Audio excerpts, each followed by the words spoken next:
welcome back ulit sa ating YouTube channel. So update lang tayo today. Bali kanina, so natapos na ni Foreman tong buuin, yung para sa sliding natin door doon sa gilid, ayan. Then diretso na rin yung nilagyan ng primer. Ito mga master. So bali yan, dalawa yan. So natutupi parehas. So nilagyan na lang po niya rito ng hinge, bisagra. Then ito naman yung ibabaw natin sa semento. Okay? Then dito naman mga master, bali starting na rin si Foreman ng pagbubuo ng para sa natin. Sa grills naman sa bintana naman to. Ayan, so sisimulahan niya. So ito guys, isa lahat yan na meron. So lalagyan lahat ng grills yan. Okay? Then sa likod mga master, bali tinapos na nung dalawa masilyan tong walling. Ayan, so niretouch. Bali ito pwede na tong lihain din na pwede na patungan ng uplat.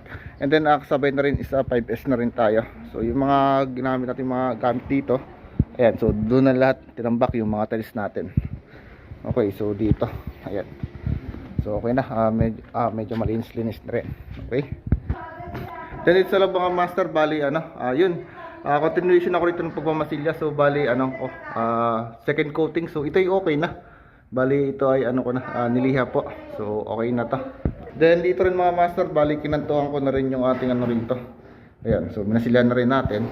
So bali bukas, gagawin ko muna rito isa itatiles muna natin are. Ayan, so itatiles muna natin iyan, and then saka natin siya lilihain itong sidings. Then saka natin siya pipinturahan. Okay, so magdudumi kasi kapag tinalis natin. Okay, so yun lang muna.